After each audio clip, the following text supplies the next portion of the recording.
Get ready to listen to the greatest heavy metal podcast of all time!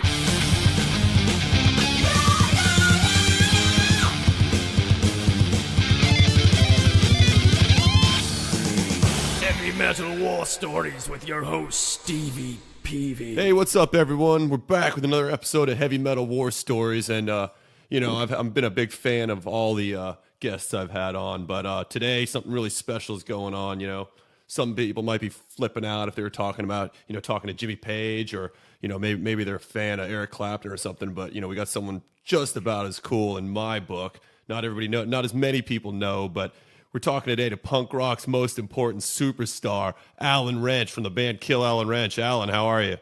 I am doing fabulous. That's right. That's this Halen Wrench international superstar talking to you live from the Fortress of Bachelorhood. I just escaped from rehab, and you were lucky enough to catch me on the phone. So let's talk some rock. Very nice. It's been way too long since we chatted, and we'll totally get in.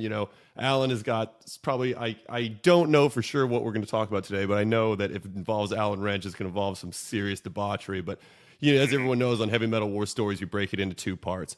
The first part, we talk about a legendary rock band, one that influenced both of us. And we kind of go into a little bit of minutia on them, where they kicked ass, where they might have gone wrong. In the second part, we get to the guest in question. We find out all the crazy stuff he's seen from his life on the road. So, Alan, I think you decided you want to talk about Van Halen today.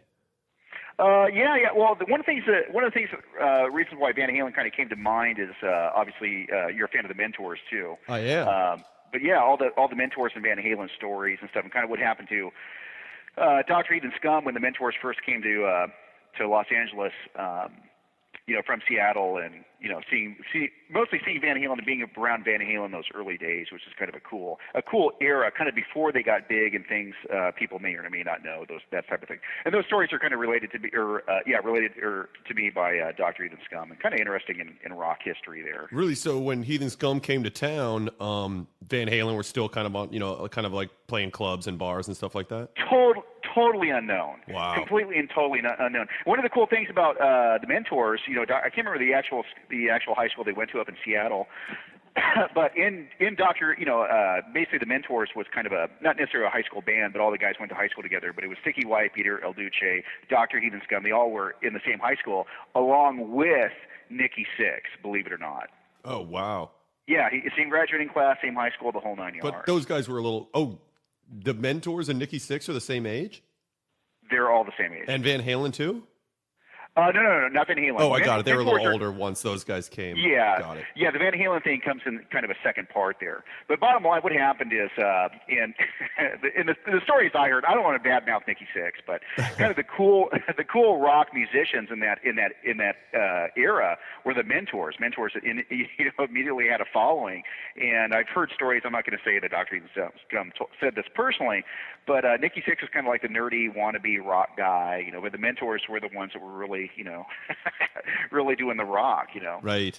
Yeah, I figured it took Nikki Sixx a little while to figure out his vibe and all that kind of thing. But. Yeah, but the guy I'm not going to slam him. He is a legitimate rock legend. I mean, because he's the one writing all that great Motley Crue stuff, and and a cool guy too, and probably the coolest of all the Motley dudes. I'm not saying anybody else is not cool, but it is weird when you're there's so few bands. If you're the non-singing bass player and you're the band leader, I mean, there's Iron Maiden, Motley, Manowar, and that might be it. And my primary instrument is bass. I'm actually primarily a bass player myself. Oh, I did not know that. I've never seen you with an instrument. Yeah, because one of the things is I'm so drunk, and I've got I want to be off with the chicks. I don't want to lug around a bass rig, But I write and produce and engineer all the Kill Halen Wrench music, and I also I play bass on all the records and stuff. Oh, bitchin'. So let's talk about the Van Halen. I mean, I was thinking about going through like, hey, let's talk about Dave, let's talk about Sammy. But if you have a lot of cool stories that people aren't going to know from like way back, that sounds like more fun. So. Yeah, it's kind of cool. Well, it's not a story necessarily about Van Halen, but this is more a story of Dr. Eden Scum and the Mentors. I think the era, I'm not sure. I think it's 1976 or 1977 when the Mentors actually moved down to Los Angeles to get into the rock scene. And Dr. Eden Scum being a huge rock fanatic, and this is kind of a weird thing. A lot of people don't realize that the Mentors are actually a metal band. They're not really a punk rock band. They were kind of adopted by the punk rock music scene, mostly probably because the booze and the only clubs they can get shows at were the the punk rock clubs way back when. Sure, and they were never going to be like the Hairspray, like kind of vibe. So. Yeah, exactly. Especially since El Duce's hair fell out in like in his junior year. In 11th grade, yeah, exactly. Yeah, exactly. Yeah, they were telling me that he was buying beer in junior high with no ID. Oh. Because he looked so old. They're just like, I'll take a 12-pack. Yeah, one of my favorite lines in all your music is when you wrote El Duce is down and dirty, he looks like 50, but he's in his 30s. Yeah, exactly. It's so funny. Dr. Ian and Scum moves down to L.A. and they first get into town and they got the apartment settled down. They're just getting jacked up all the time and getting drunk. So he's like, hey, I want to see some live rock, So he saw the whole Sunset Strip thing, and you got to remember this is mid '70s. So he goes to the Whiskey. And he's gonna I'm gonna see a band. It was like a Thursday night, and playing to like 4 people was Van Halen. Wow. There's literally nobody in the club. So he goes in there and at this time he also did not know who they were. It's like Van Halen, this doesn't seem like, too metal, But walked in and he said the way he described it is the sound was about 70% there. I mean, it wasn't full Van Halen, but you kind of you remember walking out like, oh yeah, Running with the Devil, mm-hmm. But there's a lot of things that weren't exactly ironed out. And, but on the road, he's thinking, oh yeah, the Eddie Van Halen guys ripping on guitar. But definitely it was completely mind blowing. But I just imagine going to the Strip and seeing Van Halen play to like 4 people. Well, that's one of the things that I was wondering about is that now that it's been so long, there's legend has it that Eddie was just the most insane guitarist of all time. But I really wonder, kind of before the first album came out, if people were really going, this guy's doing stuff that's never been done before. If they're just like, well, he shreds, but so does Robin Trower or whoever, kind of a thing. Yeah. Well, the thing is, he's kind of innovating, not that Yngwie sound, but I don't know how too much metal or in the producing aspect or concepts you want to get into. Sure. But in that ripping metal sound, he wasn't like a soulless Yngwie. He actually had a lot of feel, a lot of vibe in his guitar leads. And then and I can't remember. I don't know how long you've been in the L.A. area, but I've been watching metal since '85. It kind of got more interested in the metal and rock thing because punk was getting kind of generic with that 4-chord, Sure. generic, real boring shit. But when the strip metal thing kind of came out like '87, '88, there was a million Eddie Van Halens, and they were all boring. Yeah, totally. You're actually Eddie Van Halen wannabes doing their interpretation of what Van Halen was, and still to date, there's nobody that can touch the guy. He's still just phenomenal. As a matter of fact, I just went and saw Van Halen on the reunion tour at the Honda Center, whatever they call the Pond in Anaheim. How long ago? I saw him in '07, but I don't know if I didn't know they'd played since then. I'm real bad with time.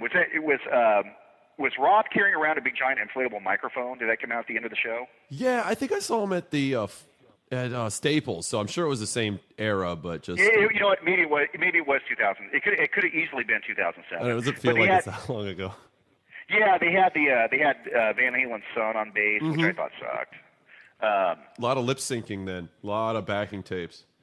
The sound was so horrible, and I was such shitty seats. I really couldn't even.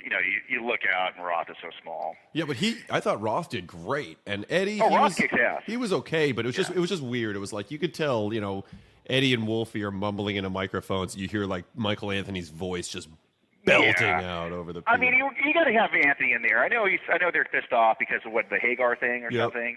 Yeah, fuck that. I mean, dude, that's a part of rock history. Why be pissed off at the dude? Totally.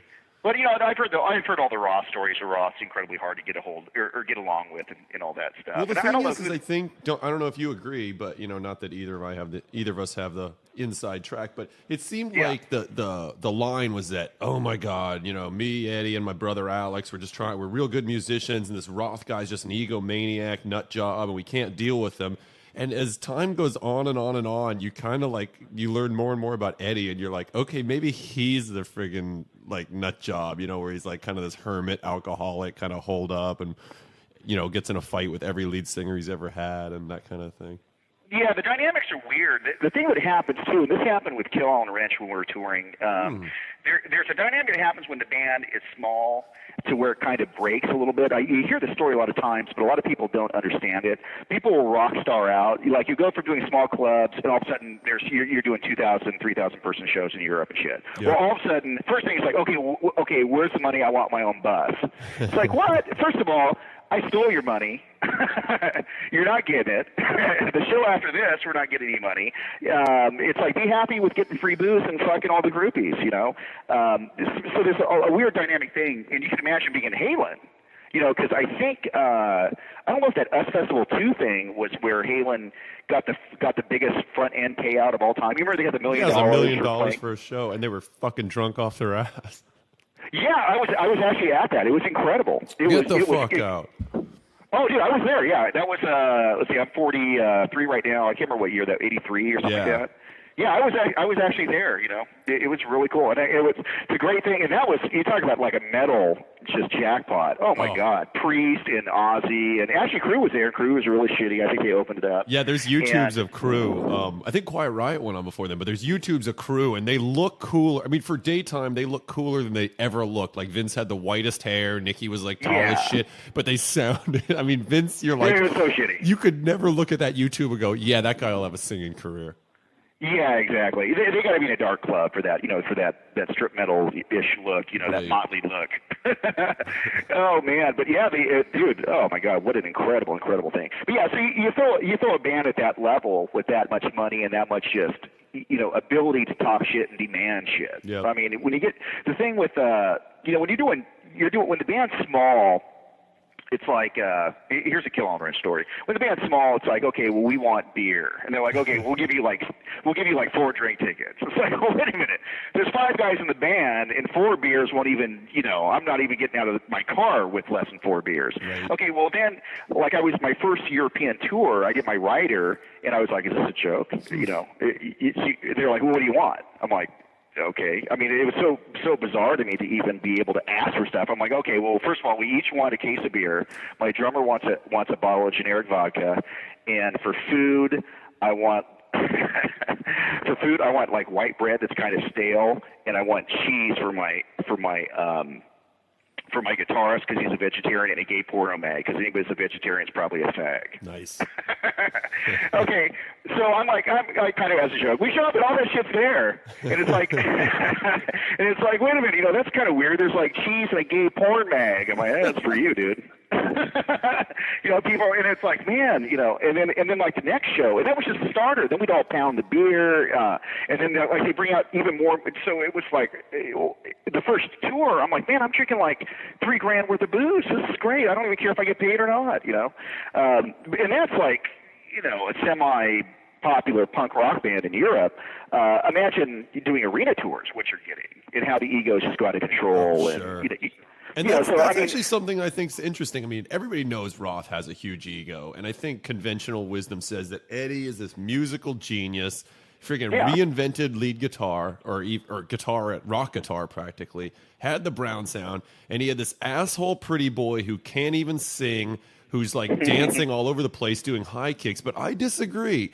The way Roth sang over the weirdest I mean, Eddie and Alex are just going fucking ape shit, and Roth figured out how to sing on top of that, like, you know, that real musical shit and make a pop song out of it. That's not no small amount of talent. Yeah, and an incredibly original musical style. Right. You know, I mean, Roth's sound is his own sound. Like, you got just loosely compared to Guns N' Roses. Axl Rose, to me, sounds like he's doing a Janis Joplin imitation. I mean, Roth was you know, doing his own thing. But I mean, you had stand up. I mean, the weakest guy in that band was you could say Mark Anthony or the Alex Van Halen dude. But dude, that was a group of rock super beings. I mean, that's a phenomenal act. And in Roth, I mean. Man, I mean, who as a front man, who is more badass than Roth? I mean, I cannot. I mean, there's a lot of guys that are cool, but being the entire package, oh my God, Roth just is such a powerhouse. I think Roth had like that small window of like, you know, from Van Halen 1 to like maybe Fair Warning, Diver Down, where you're just like, this guy's the greatest frontman of all time, and then. You know, I mean, totally. He carried it over. I mean, '84 was a huge seller, and his first album was a huge seller, but couple albums into his solo career where he's still doing the high kicks and he's got the wall of Marshalls and the chicks, and I think people were a little sick of it by then. But I mean, when it came out, it totally untouchable. Yeah, but look at that career. I mean, from what you're talking to, what is that, 8 years or so? Yeah. I mean, that's just a long career. I mean, that's just a long. I mean, the Beatles were around for what? I hate the Beatles, but 6 years. Yeah, totally. But I always take it as a point of pride. Like I have one band. It's a cover band, but we've been doing it over 10 years, and so people go. I say something like, "Yeah, we've been around 10 years," and people go, "Wow," and I'm like, "Yep, longer than the Beatles could keep it together." Yeah, exactly. Yeah, so you look at that longevity of careers and stuff, and that's what's really a cool thing. Yeah. But another era that's interesting about Van Halen is when they kind of when Roth broke out and he was doing the Roth era. Wait a minute, did Van Halen break up and Roth did the solo thing, or did he do the solo thing and then the break? He did that Crazier in the Heat, which was just a side project, and then they broke up and they did Eat 'Em and Smile, which kind of was pretty big. Yeah. Well, the thing is, when he did that first side record, it was like, okay, who do you? And this is another another guy that a technical versus soul concept for guitar. Who would you play? Who would you replace Eddie Van Halen with? And it's like when he had Steve Vai come in, and that was kind of in that Crossroads era. Steve Vai played Satan's guitars and stuff, and that was just like. And Vai could pull it off with one record, but that was it. He just couldn't keep it going. Couldn't have the evolutionary star power that Eddie Van Halen had. I mean, because Eddie could have just been hammer-ons for his whole career and just coast off that, but no, he chose to grow for better or for worse, and technically evolve and all that stuff. Well, yeah, I think it's not even Vai's fault so much. That second Roth album, like their lead-off single, was just so pussy, and it's like it could have been the theme song of Beverly Hills 90210, or maybe even heard somewhere that they asked it to be. It's just like it was just. Yeah. I mean, it was like. I don't know who made the decision, but there was a calculated decision like, hey, the zeitgeist of 1987 or whenever it was is that everything's getting very friendly, very commercial, very, very poppy. Let's go for it. And, you would have given Roth a little credit to go, hey, no, that's not me. If anything, we should get a little more raw. We should go back to the Van Halen 1 sound. But he went right for it, and I think that really fucked him up, and he could never recover. Yeah, exactly. But here's the other thing that happened, and here's the thing I suspect also for when things hit. I theorize that when bands get big, you're not in control of it. It happens for unknown reasons, like going away from metal. Like, have you heard any of the new Lady Gaga shit? Just from a producing and engineering aspect, it's like the worst. It's like the worst produced engineered shit I've ever heard. Which Lady Gaga songs? Because I'm actually kind of delving into little Lady Gaga. Oh God, I couldn't even tell you one. But I listen to drive to Vegas and doing shit like that. Right. Listening to the Fame Monster, whatever the fuck it is. Yeah. Whatever number one singles are, I won't even allow them to come out of my mouth. It's just not good producing. It's not good engineering. It's just bad Pro Tools production and not very cleverly written songs. But okay, how much dough is she worth? Well, I mean, that's the thing is you can be Axl, you can be Roth, you could all the fans have this this fake image of them that they're like these awesome like gods that just like freaking walk into the studio and lay the magic down. But if either of those guys bought like a $9 million mansion and their manager came over and goes, "Hey, fucker, the mortgage is due every fucking month, and you better get in the studio and do the kind of record that we think is going to put your mortgage down," they're going to be like, "Oh yeah, you're right." And yeah, well, that's when it changes. That's when it changes from business to from art to business. Kill on Ranch because I'm incredibly super rich due to writing the the My Bitch Is a Junkie record. I'm basically set up for life. Well, I mean, if you look at quality, the one time that quality album making and financial reward like just really came to a crossroads, that would be the album I'd pick. Yeah, there you go. Yeah, and actually, I think Manson. The stories I've heard about Manson. Because you probably had a bunch of friends who go to Capitol Records and blow, $300,000-$400,000 on a record, just walk out with a half-inch 2-track of their record. Right. I think Manson's concept was like, hey, fuck it, I'll buy all the shit, I'll record the record in my living room, and I'll put like $200,000 or $300,000 in my pocket. And that's literally what he did with the Manson stuff. And some friends of mine, this band called Halen, I'm really cool guys, not really necessarily metal, but I remember when they hit their DreamWorks deal, and they were I can't remember where they were recording, but it was like, dude, the record was like $500,000. Mm-hmm.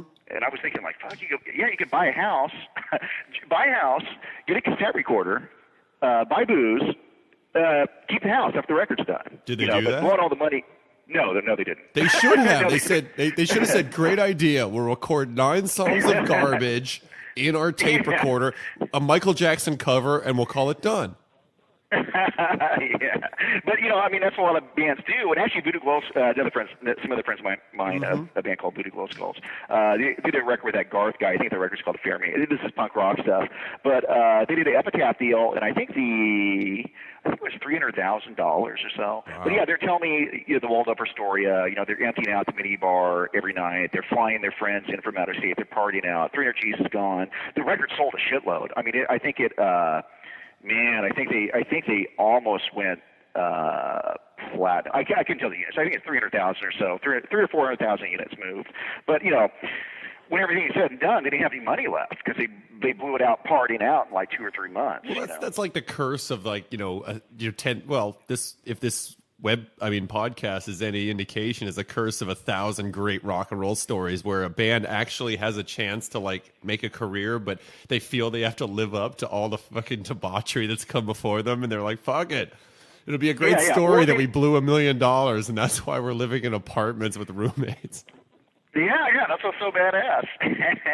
That's when that stuff happens. The other thing too, with the money being gone, though, one thing is just being able to control the cash. I mean, basically, the more money you have, the more booze you can get, the more sluts you can get.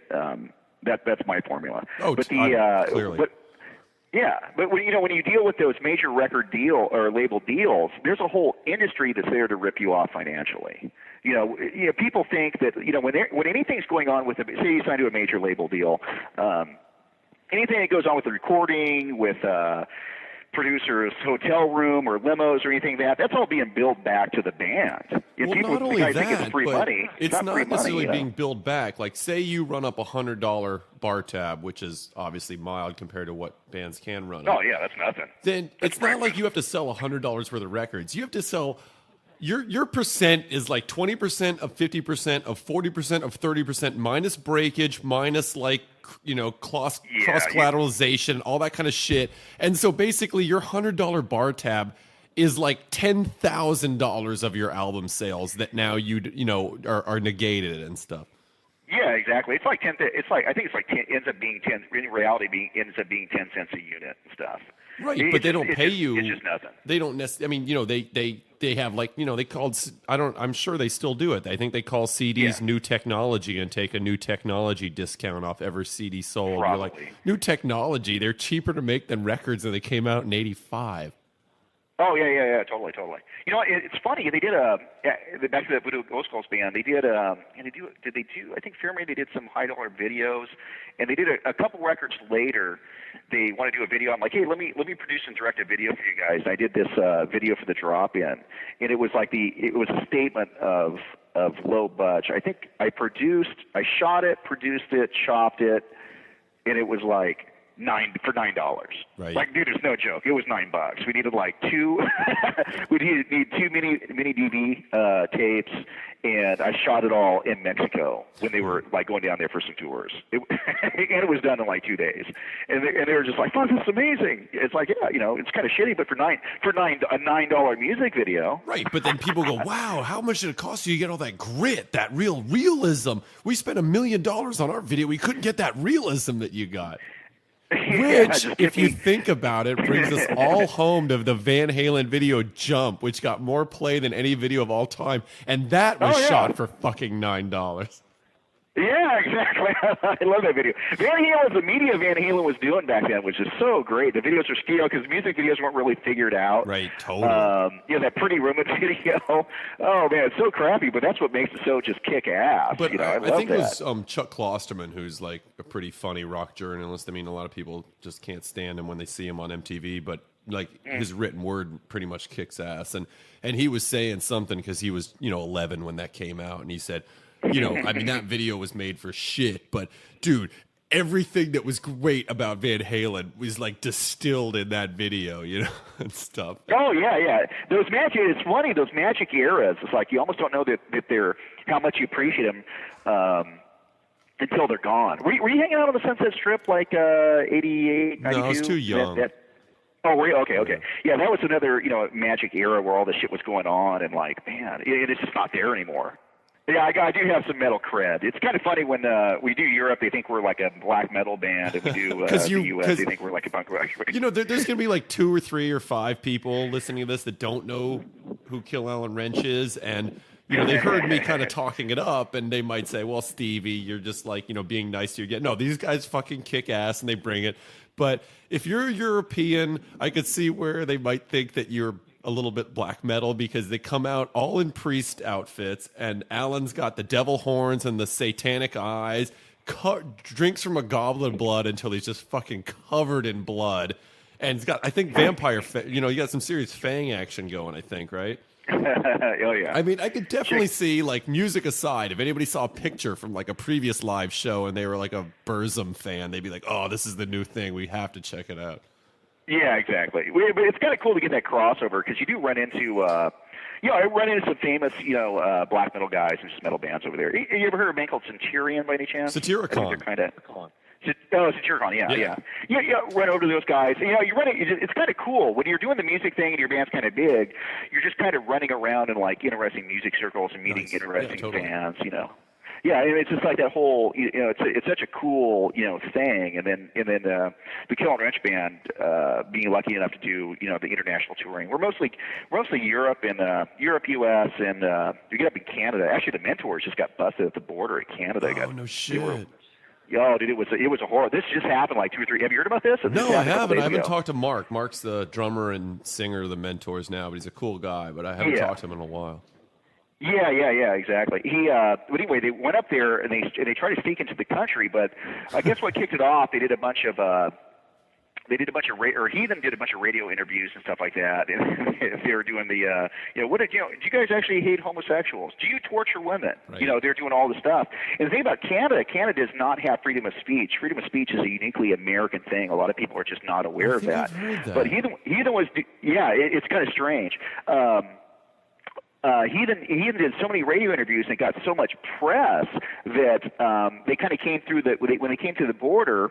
They drove across. They tried to sneak across without permits and stuff. They actually had photographs, at their briefings. They were getting photographs and waiting for the guys to come across to bust them. And as soon as they were like, "Oh, can you pull over to that checkpoint A over there?" And they're like, "Huh." Okay, get out of the car. And they got thrown into the immigration detention area and kind of grilled for 8 hours. The only thing that would have made that story better, like if I was writing a movie about the Mentors and stuff, like a comedy movie. And I would have them driving into Canada, like, let's sneak into Canada, play our shows.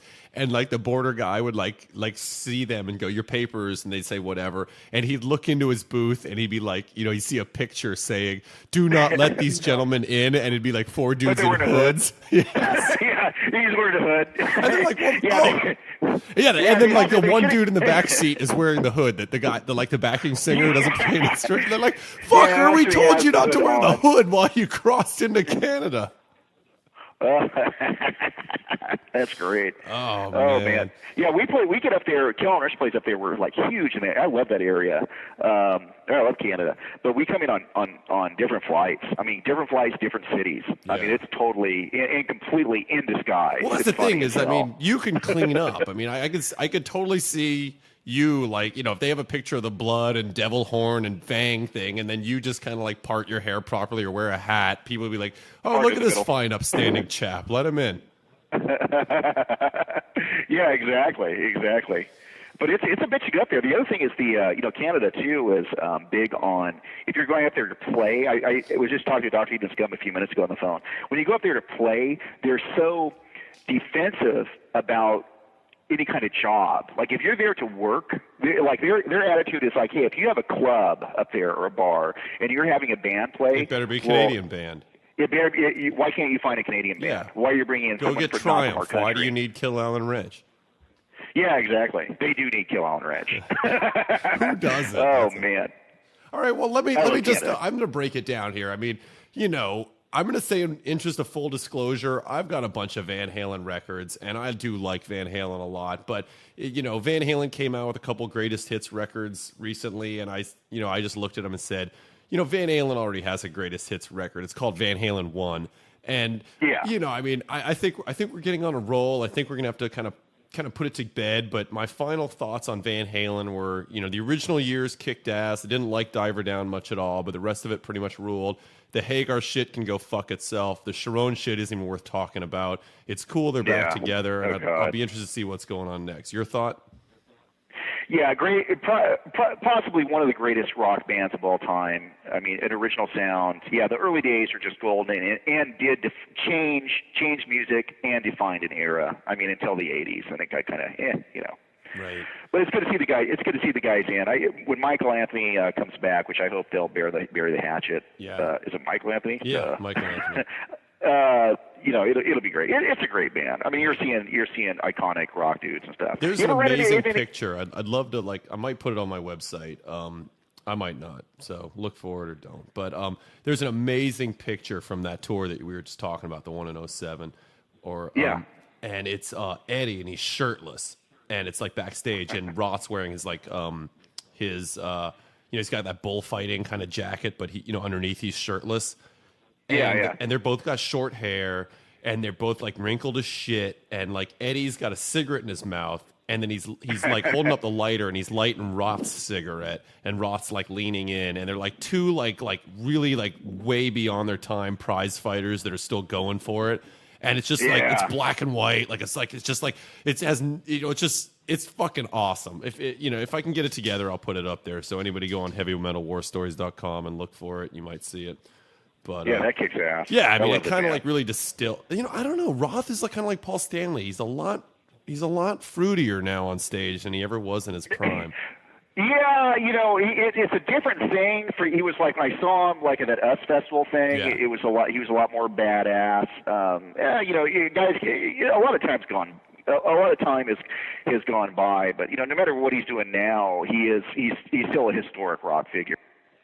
Do you remember me talking to you, or did we talk at the was it the Roxy at the Advanced Stone show? You know what? I invited you because we had the Mentors opening up for us, and I was like, oh God, I gotta invite my hero Alan to the show. If it's the Mentors, I know he'll want to come. And the problem is that we decided we just give away all our merchandise to all our fans. Like, hey, you guys have supported us for so long. So I was at the merch booth just signing everything. And, I know you were upstairs with the Mentors and hanging out and stuff. But, we didn't hang out at all. And then after that... Oh, what a treat.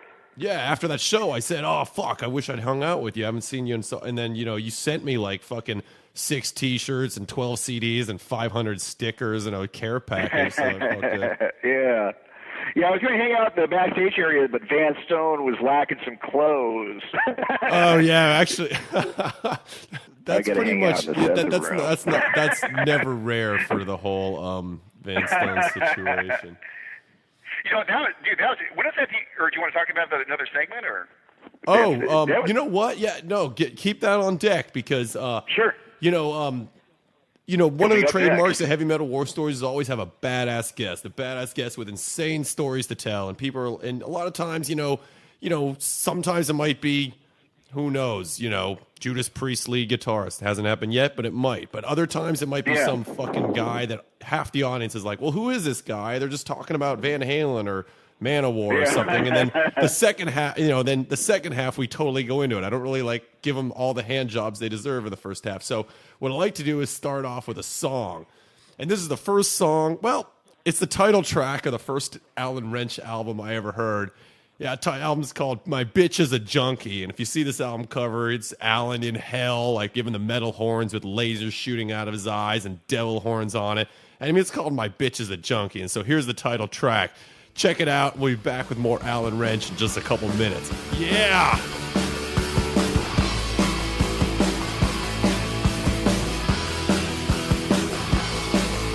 My bitch is a junkie, lives her life a runway. My bitch is a junkie, and that's okay. Whoa, whoa, whoa. She gets whacked up, that's the plan. She's buying speed from the Ku Klux Klan. My bitch is a junkie, my bitch is a junkie, my bitch is a junkie. My bitch is a junkie, and she ain't never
Oh, wasn't that fucking awesome?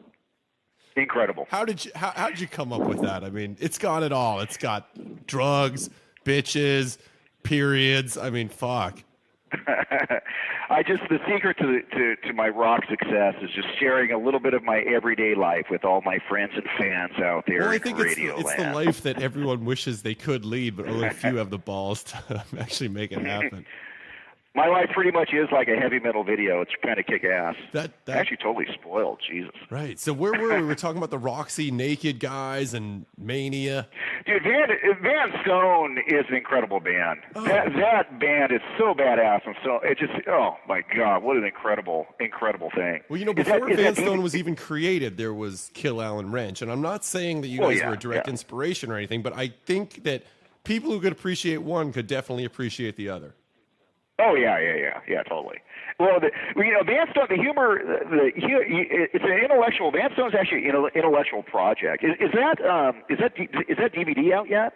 You know, that DVD is going to take a while to come out, and I have to say I don't have executive control over when that's going to get produced. But no full length feature film before its time, so.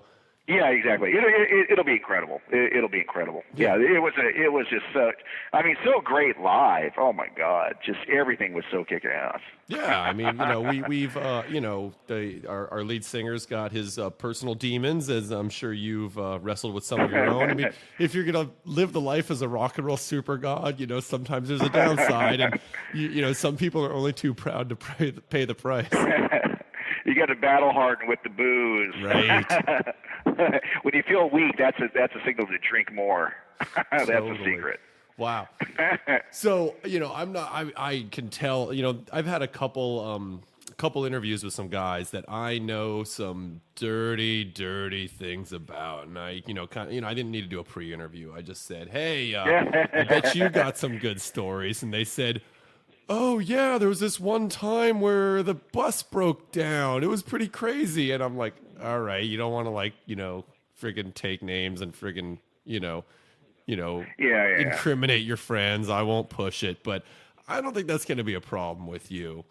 But the first thing I want to know about with the whole Alan Wrench thing is, I know there's the whole Mentors connection, Mentors El Duce connection with Alan Wrench, but there's also the kind of lesbians and Alan Wrench, either love or love-hate connection.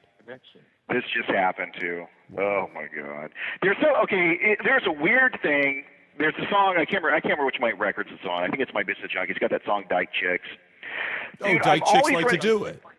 Yeah, there's some weird thing about chicks that are hardcore, man-hating lesbians. Right. For whatever bizarre reason, they like to get drunk and hook up with me, and I have no idea what the hell it's about. I think it's, I don't know if they were previously raped by their fucking dad. And it's got some kind of weird hang up with me, but dude, it happens over and over and over and over again. It's so fucking weird. That's where that song comes from. It's all these lesbian chicks that like to put out. Yeah, I remember you were doing an interview with some kind of uptight girl. You were just talking about all lesbians like to fuck and suck and smoke my pole, and she just gave this appalled Yeah, your band is horrible. Talk shit about women, and you should be more responsible and all that. And next thing I know, they're waking up next to me in my pad the next morning. Wow. Knocked up. Trying to bum $40 off me to go get the morning after pill. And it's like, hey, I was going to borrow $40 from you to get another 12er of Pabst Blue Ribbon. Interesting. Wow. Yeah, the lesbian thing, it's a weird thing. I have no idea why. And dude, that doesn't happen just in the U.S. It also happens in Europe too. It's like a worldwide, so it's not just some kind of local thing where the chicks are into the band. It's some kind of So do you get fights? Let me ask you this: is it the butch ones or the femme ones that like you? Now, it's ones that look good, but it's like the ones that get more butchy, like kind of truck drivery out. Right. And it's like you have to fuck them out of principle. Oh, it's like, look, that's a very equal opportunity of you. Yeah, exactly. Because they're so man-eating, and it's the last thing they would ever want to do in their life. That it's like they have to walk around. It's my duty to make sure they walk around for the rest of their life completely and totally defiled. Wow. Like is whatever pink prided out they get every night they go to sleep, they know that they've been they hit the jackpot. One time in their life, they got to crash with Dr. Wrench, and it was the best time of their life. Interesting. So funny, so fucking funny. Oh my god. Well, another thing that's happened in this show is some people have told some wild stories, and I don't know if there's anybody listening that are like, oh come on, everybody exaggerates. Led Zeppelin didn't really bang a chick with a shark, and you guys probably didn't do whatever you said you did either. And so sometimes I'll put up video evidence, and there's a interesting YouTube video you might know about, you might not, but there's this little dork giving you some shit in the front row in a very packed crowd. And you just say, "Oh, we got a hero here. We got a hero." And he keeps like tossing like garbage at you, and just all nonchalantly, you crack him in the head with a heavy ass mic stand like bass, and I think he goes down. And so you kind of give the crowd a look like, "Yeah, what about that? What about that?" And this gigantic beer sign just flies through the air in slow motion and tags you on the skull. And far from you just like going down and the ambulance coming, you just like point out the bleeding kind of coming off your skull and everything. What's up? Yeah, then I did a beer bong and we played a couple of encores. No shit, because that crowd was getting ugly. It was getting a little bit of surly right there. Yeah, what happened? The guy was actually, honestly, I do really feel bad about that. I actually apologize. I tried to find the guy. That was actually up in Canada. I tried to run into the guy, or I tried to find the guy. I just haven't been able to meet him face to face. But I'll meet him face to face and have a talk with him and stuff. But what happened is the band's playing live, and the guy was talking shit. See, I don't know if you know, I compete in judo and Brazilian jiu-jitsu. I actually compete. I don't just have a black belt. I actually compete. Yeah, I think secondary I did black know belt. Yeah, secondary black belt in judo, competitive purple belt in Brazilian jiu-jitsu, multiple national titles, all that bullshit. But there's a lot of people that think it's like the Kill and Wrench thing is pro wrestling, and like when you see a pro wrestling show. There's the heels and the storylines and all that shit. Yeah, the guys are talking. Well, the thing is, the guys will talk shit to the pro wrestlers, but they know the pro wrestlers won't do anything. Right. That's not me. When we're up in Canada, I came a long way and went through a lot of shit just to get to Canada to do a show. But that guy was talking shit through my entire set and really fucking annoying me. And like, fuck you, I'll kick you. Okay, if you want to kick my ass, here's how it goes. He took a mic stand to the face. The drag was, it knocked out 3 of the guy's fucking teeth on one side and just knocked him out. I mean, that guy was massively fucked up because I didn't just tap him in the face with it. I fucking slammed him hard in the fucking head with it, and he was really fucked up. Wow. Which entertaining video, but yeah, the guy did actually get fucked. I do legitimately feel bad about it and stuff. I wish I would have done it, but hey, well, you did pay a little bit of the price, 3 seconds after. Someone had the best aim of a beer stein lob of all time. Dude, that was a full giant glass pitcher of beer that got thrown from 30, 40 feet away, and it fucking hit me right in the head. And the great thing is it bounced off my head and then shattered on the wall behind me. I think you can see that in the video. You probably totally see it. Well, but the funny thing is that not very funny, but it cut my scalp. It cut my skin all the way to the fucking skull. It was like a 4.5 inch, cut. And I was all drunk after the show up in my hotel room. I was trying to pour super glue into it and push my scalp shut. Because after that, I hooked up with this super smoking hot. Oh my God, the chick was so hot. I didn't want to go to the hospital because I wanted to bone this chick, and I'm already covered with blood. So I was figuring okay, well she can't tell how much I'm actually bleeding because I'm covered with blood anyway. Drunk logic. Yeah. But then on the plane ride home, I couldn't. Bottom line is I couldn't glue my fucking skull shut, the skin of my head shut. So on the way home the next morning, I was asleep on the plane. I wake up and it'd be plasma dripping out of this huge rip in my scalp. And the guy sitting next to me on the plane would look over and be all horrified. Oh my God. Shit. And we're all jacked up from being drunk for 5 days straight and all that nonsense. I don't know. Someone really needed to do a documentary of that, I think. Yeah, that is rock history. But hey, rock history is rock is dangerous. This isn't fucking pro wrestling. Right. I'm not fucking there to be nice. And I like all my fans. What I would highly suggest is don't try to pick fights with me. I'm not joking around. I'm not going to sit there and let you fuck with me. You're going to get fucked up. Well, yeah, I mean, I remember, I think the first time I saw the My Bitch is a Junkie album, which I don't know if you remember, actually worked at the place. I was like a little young, wet behind the ears guy, and I worked at the place where we pressed it. You came in and were like, yeah, hey, what's up? So we have like your signed did you for real? poster. Yeah. I don't know. My friend what's the guy from Tandra Burning was Tree? your rep. Jerome was like the guy who like Jerome, yeah. So Dude, he did that Texas Fury record up there too. That was a fucking great record. Which Yeah, one? I heard about Jerome Bruner actually. Yeah. Yeah, I remember. Good guy. I saw him like a year or two ago, so it was awesome. But Oh, right on. I love Jerome. but fucking but yeah, the inside album, had you like freaking pinning this dude that says Alan Wrench, like, international judo champion winning in Tijuana. And, there's some comedy on that record. So we're looking at that going, did he Photoshop his head on like Tito, even though this is 5 years before Tito Ortiz? No, I won the Masters division. What that's from is I won the Masters division of the AAU National Championships in 1997. Wow. The same year, this is actually totally funny to say.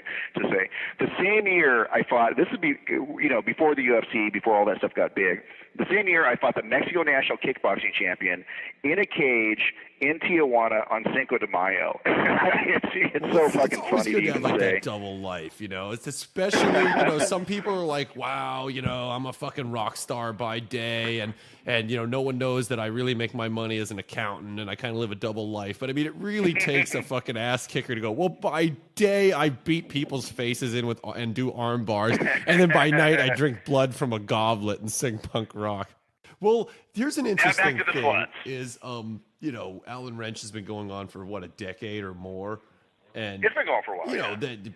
You think back that long ago, and that was sort of the early-ish days of the interwebs and stuff with with rock bands. And a lot of bands would be like, "Oh, look at me, we figured out how to get our song online," or "Oh, look at me, we got a band photo up." But I mean, you went on Alan Wrench's website back in the day, and the freaking groupie photo collection rivaled whatever Gene Simmons had in the 70s. And the best thing about this photo collection is there definitely, Alan Wrench was very equal opportunity. There was definitely no one saying this chick's not quite supermodel material, and that was the charm of it.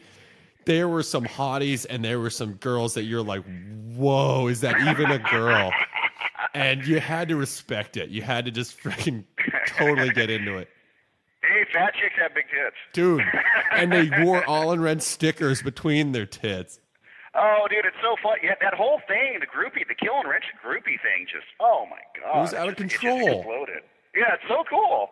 It's great. It's such a fucking cool. And they when they come to the shows, they bring money and buy us booze. They're probably in thanks for you putting up the photos. Yeah. Oh, I get pics all the time. Hey, will you put my photo up? Do you like this? The thing is fucked up right now. Well, I can't talk about why it's fucked up right now, but the groupie pics will be back whenever the next Kill and Wrench record comes out, and who knows when that will be. Come on, think of your fans. Let's get on this. I know I get hounded all the time. Right. When the next Kill and Wrench record comes out, it will be fucking iconic. We'll get back on the line, and when I spill the beans and everything, nice. But the thing is, like, I've been having a lot of technical problems with shit. My bass player died too. I felt bad about that. I didn't know him, but I remember hearing about it and stuff, and that seemed like one less Mexican in the world, so it's not a total loss. It's not all that bad. Fucking yeah, but that kind of did that kind of closed a certain chapter in the Kill Alan Wrench story, right? You guys haven't done anything, and it's been a couple of years now. Well, that wasn't necessarily why. I'm still continually having technical problems. The next record I'm doing is so epic. I don't care how long it's going to take. And as of right now, it's 6 years. It's the Alan Wrench Chinese Democracy. Oh, dude, no. Yeah, except my shit will sound good. Well, that will be the icing on the cake. Yeah, that record did sound shit. Anyone will... It did sound like shit. Yeah. The next Kill Alan Wrench records will rewrite rock history. I will dominate the world of metal. Well, good. That's a bold statement, but considering that your first two records are pretty much 100% quality, I have to assume that there's going to be something going on there. Yeah, I can't. The analog recording. I've been looking forward to doing the analog recording. There's funny. Here's the funny one about Dr. Ethan Scum. So Dr. Ethan Scum is incredible. Yeah, he's the bass player of the Mentors. Right. He's one of the two lead guitarists in Kill Alan Wrench. He's an incredible guitarist, but he is uncontrollable as far as getting him to play specifically what you want. It would like be it would it would like get Muddy Waters in like Hanem sheet music. Totally. And like, dude, you're gonna come in on bar 18, and I want you to play whatever, and we're gonna do a key change and a time change, and he's gonna like stare at you like, you know what? I play what I play. That kind of thing. Yeah, but when he plays, it's fucking bad. Sweet. It's bad. So Heathen is just, you know, I had him doing some intros. Okay, I'm like, okay, here's the intro of the song. And the funny thing is, it's not like it's a song he hasn't heard before. Right. He's been playing this fucking thing for 14 years. And then he's like, what song is this? Dude, you know what song this is. This is like one of the encores, you know. And then it's like, when he starts doing his leads, it's he's coming in like 3/4 of the way on the wrong bar, or 7/8 of a bar too late, you know, all this crazy shit. But you nail him with guitar, you know, bring your fucking famous Fender that sounds really good, because I'm a prick on tone and stuff like that. Right. And he's like, dude, I just got this counterfeit Steinberger when I was in India. It's like, no, where's your other guitar? It's at my house. I want to play this one. That one sounds like shit. like he's full. So he'll go and get the other guitar. He'll come back. It is some other weird. It's not a Gibson. It's a Gibson. You know, with a V. He bought it in China, but it looks like, the Gib S-U-N, Gibson. Yeah, but he likes it because it's a sunburst like Jimmy Page's. Right. It's like, dude, it sounds like shit. It sounds good to me. You know, that type of stuff. Then it's like, okay, we'll tune your guitar. Well, I don't have a tuner. Okay, take my strobe tuner. I don't know how to use a strobe tuner. It's like, okay, well, I'll strobe it. I'm going to readjust your action. This action's too low. I can't play. Dude, Dr. Even Scum, when he plays guitar, you know, like, well, you're obviously a guitarist, right? Clearly, yes. Do you play with your action low? I love my action low. Dude, everybody does. I mean, if it could be a 32nd of an inch off the fret, that's how I would set it up if it was possible. Dude, Heathen dude, this is not an exaggeration. Not only does he want his string 3/8 of an inch, right. 3/8 of an inch above the fucking fret, he wants every string to be a fucking different height. Oh, okay.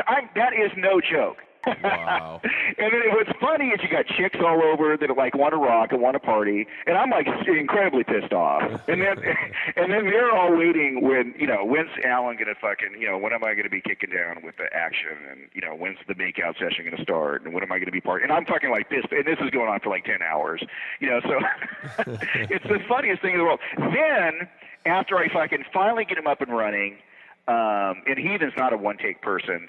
After like take 28, it's the most incredible thing you've ever heard in your life. Nice. Like no joke, dude, no fucking joke. But so anti-intuitive, so fucking bizarre, so convoluted, so unlogically whatever. It becomes, and this is what the Kill All Nurse is all about, is opposed to all these Frisco, lame bands. It actually becomes musical art. It becomes artistic endeavor as opposed to a music business endeavor. Like, hey, the corporation says, no, I'm not doing that. If the record's 6 years late, it'll be 6 years late. It'll be fucking bad, and I'll be boning all sorts of chicks with the big jugs, and I'll be drunk off my ass for 3 years touring straight after that. Nice. Well, I don't know. We don't talk that often. I was a little nervous that the Alan Wrench saga might have seen its close, but it does my heart good to know that you're still going strong. I'm more of a slut fucker now than ever. It's incredible. Really? So even though it's been a few years since you've seen the stage, it hasn't hurt your prospect? The weird thing about Kill All Wrench, and this is a legitimately cool thing. The longer the band's gone, the bigger the band's getting. Interesting. I don't know how to describe it, but it's like the first person that emails me right now that says, what's the name of the podcast, Stevie? Heavy Metal War Stories. Heavy Metal War Stories free CD. The first person that emails me, Heavy Metal War Stories free CD to Allen, ALLEN, at killalanwrench.com gets both of the Kill All Wrench CDs autographed from me personally to you personally. Nice. Those CDs, if you go on to, I don't know what they are right now on Amazon, but they were selling for $75 each. Get the fuck out. Dude, I swear to God. Dude, you sent me 12 CDs a couple months ago, and I just gave them out to all those dudes in Meth Leopard when I was touring in San Luis Obispo. I should have fucking eBayed them. Oh, yeah. I heard they did a cover of like. Yes, they did. Yeah, it's great. What song? It's great. Something from your Fucking second bad. record. I forget. Yeah, they did "Gotta Get High." Yes. Which is not my Yeah. favorite. I'm not saying that. I mean, on a record of complete classics, I wouldn't have picked that one. Yeah, it's kind of weird. I would have picked It's kinda weird. Spotlight on the Pussy. Yeah, yeah, exactly. Yeah, that is another Doctor. That is actually a song. One of the few. I think that's the only song we do that I did not write. I think, Interesting. Yeah, that's actually Doc Heathen Scum's version. I got to send you the original. I'll try to find the original version and send it to you. Right. No, actually, I think it might be on the secret track. There may or may not be. Oh, I didn't know there was a secret track on that one. Oh, dude, you got to find it. All right, I'll go back and look. One of my favorite parts on that album is the one where you're talking about all the filthiest stuff. You're like, just the filthiest vocals, and the lead break comes, and there's a little bit of an interlude, and the girl's like, "Do you want to get high?" And you're like, "That's just not the right thing to do. You take me home right now." Yeah, that straight edge girlfriend. Oh man, I actually have a girl coming in to do some cut some vocals for that, so that'll be a drunken slut fucking session, and Wow. But the whole straight edge thing is like they don't drink, they don't fucking do drugs, Right. all that shit. So that's I've heard there was these straight edge guys out of Utah that were like supposedly beating people up for smoking cigarettes and shit. So I was like, okay, well here's my song about straight edge girls, and they're actually the biggest sluts of all time. They're drunk all the time. They're high. Right. So that's the whole thing. Stole some money to buy some pot, that type of thing. Yep. Straight edge girlfriend. Nice. Well, every It song is comes a with a rocker. message. That's why Killing on Red. It's a band like Van Stone. It's a message band. Every song has a Dude, message. Van Stone is a great band. Oh my god, that's one of the greatest things. That show was one of the greatest things I've ever seen in my life. Oh, I'm glad you were able to check it out. I'm sorry we didn't Oh, party. dude, the bass player with the Letterman's jacket. Was he wearing that? With That's with the JD bass. Atkins. He was the star quarterback of Palmdale High, and he used to fucking stuff us into lockers and kick our asses when he was a fucking jock. But then he blew out his fucking knee, and now he's like a loser like us. And I like the guy that just plays the skull. does the lion skull. Oh, man, white guy hip hop. Yeah, totally. Yeah, it's just like all the songs are great. Oh man, it kicked ass. Right. It was a great. It was an record. honor I'm to play with punk rock's most important superstar in the crowd. Let's put it that way. Oh, dude, yeah. Usually, a lot of times, it's kind of funny. A lot of people do know who I am when I'm walking around because I'm a little more normal looking or in disguise, so I don't want to get fucked with. But I'll be like, I've been at like Disneyland. Somebody will walk up, dude, are you Alan Rich? Man, how the hell do you even know who the fuck I am? Yes, I am. Nice. Will you sign my girlfriend's tits? Yes, I will. Yeah, that was the problem that night. That actually, I think it was that. Like I said, we were just giving away all our merch to our fans. Which I mean, we had this fucking merch line for a mile because you want a T-shirt? Here's a T-shirt. You want a CD? Here's a CD. That kind of thing. And a couple girls, just came up and just whipped out their racks and they said, I had my silver paint pen. I was like signing the actual CD label and stuff. And so they said, "Will you sign our racks?" And I think I touched the silver paint pen and I was just like, I can't give you paint poisoning. I was getting a buzz just from the paint pen's fumes. And so you gotta get him to sniff the paint. Yeah, exactly. I should. Pass Yeah, out. but so I didn't. Anyway, so the girl next to me who was actually not selling the merch because we were giving it away because we're like that. Yeah. But she handed a Sharpie and stuff, so I was able to come through and whatnot. Yeah, that's a cool Killing Ranch thing is the whole groupie aspect. It's like such a fucking party, Well, that's the thing is that they know, that the reputation precedes you. They know they're not going to be the first one to offend you with like a wild groupie request. And stuff. That's what the Killing Ranch shows are like and about. But we have that coolness aspect where, that's what I was saying about Amazon is like it's hard to find. It's hard to find the music. Like you have to be kind of hip to even know about the Kill on Wrench Band. It's not like you're going to go to Blockbuster or whoever sells records or Target. Like, do you have the Kill? No, they don't have the fucking record. One of the things is the distribution. It's just such. I was ripped off probably 10,000 units with distributors. Oh yeah, you never give distributors more than like you think they can sell in a few months. Like let them sell. Yeah. They go, we'll take 1,000, we'll take 3,000. You go, here's 200. Sell those and call me back because they ain't gonna pay you. Yeah, I've never got a cent for never 1 cent from the distributors. worst. All rip-offs, and that's the whole thing where I'm kind of like, interact. And like you're talking about before, like I'd be surprised if you get 10 if the artists get 10 cents. And that's what's so funny about like, the MP3 and the torrents and all that shit. Oh well, you're stealing money for the record label, and the record label can't pay the band. Oh yeah, Like the record label would totally be paying the band, but somebody downloaded the fucking MP3s. That really put the brakes to the whole thing. Totally. Yeah, my thing is just if you're cool enough to know about the band and you know where to find out about the band, if you get on our just go to the website and sign up for the newsletter, and then we have your address, we play in your area, you can actually get a letter sent to your house, you get email shot out to you and all that stuff. It's really cool. And free stickers and all that stuff. Nice. But you got to be hip to even know who the fucking band is. You're not going to see us on MTV. Metal was dangerous. Rock was fucking dangerous in just, hey, dude, something we're happened, doing the like, there was like screaming for vengeance and fucking Yeah. Ozzy's like, ultimates or not ultimate. I mean, Bark. Yeah, that's what Peter. And then like a 2-year period, everybody was doing like Turbo Lover and The Ultimate Sin and Iron Maiden. Everyone wussed out. Everyone saw what Def Leppard did, and it was just fucking all downhill. Yeah, Quiet Riot. They got big on MTV. Everybody kind of changed and became this kind of watered down thing. And yeah, when Priest was going on, here's another quick Halen story. But Heathen, those guys were fucking at what the fuck. I can't remember. What they call it, LA Coliseum years ago when, and I'm talking like in the 70s when Priest was there, and Halen had already broke. It's just probably 78, 79-ish area. Right. And again, these numbers are real loose. But he saw the dudes from Halen. They saw Roth, and they saw the Alex dude, they saw Eddie, like going in the crowd watching Judas Priest. Because like Priest was coming, I mean, Priest was such a badass thing. Yeah. That it's so different. And I never thought, I'm like a huge Priest fan. But I never thought that, like, okay, well, Van Halen, a band that I would think is better than Priest, but they're a fan of this band? That's kind of weird. But, you think about Priest, and Priest did some fucking badass shit. Oh, dude, you don't even get me started about the Priest. Oh, dude, I got, for Heathen's birthday a couple of years ago, I came across a British Steel record autographed by the entire band and gave it to him on vinyl. Heathen Scum is a huge vinyl guy.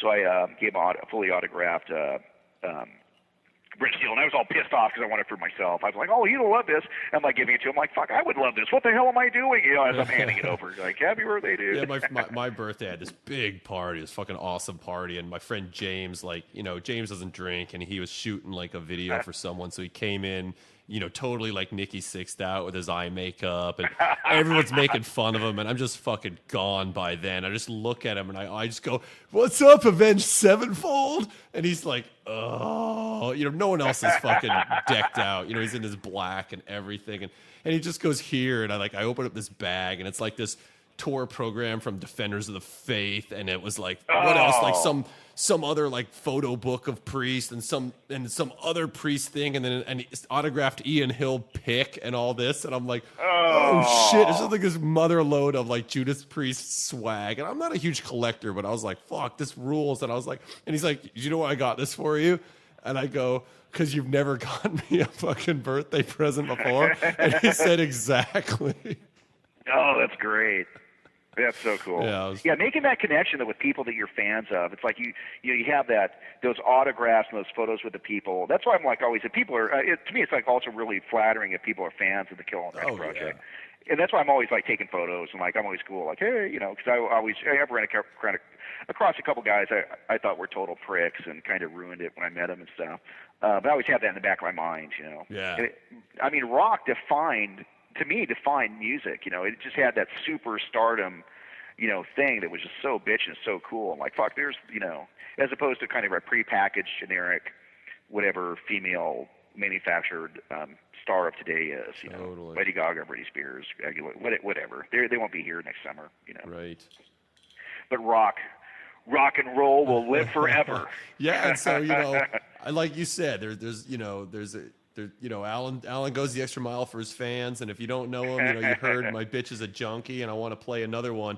I was thinking White Trash Trailer Man's a good one, but your pick if you can think of one that you think's more apropos. I'll take that one again because I'm such a fan of Canada. And are you familiar with the Trailer Park Boys TV show? No, I'm not.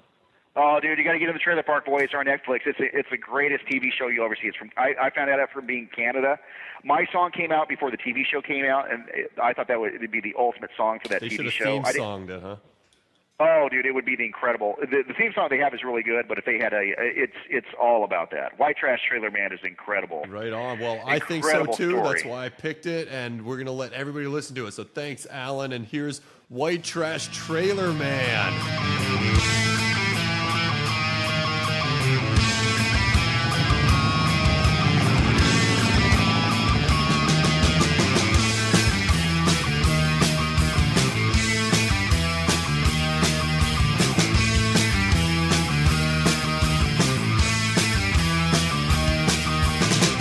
When I wake up in the morning, I'm all jacked up.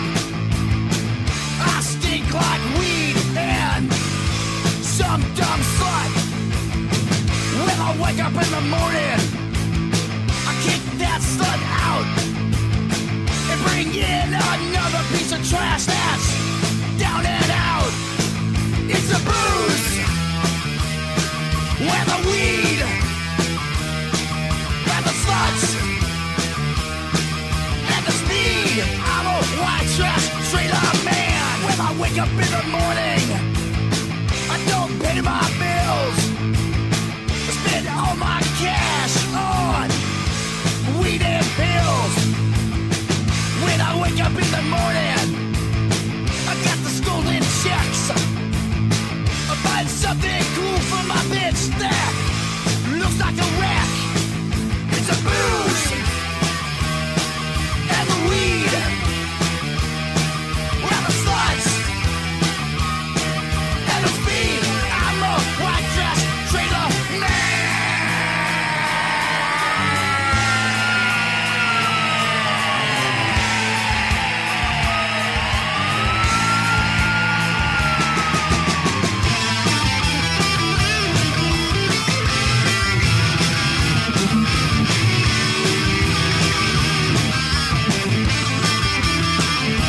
When I wake up in the morning, it's almost dark.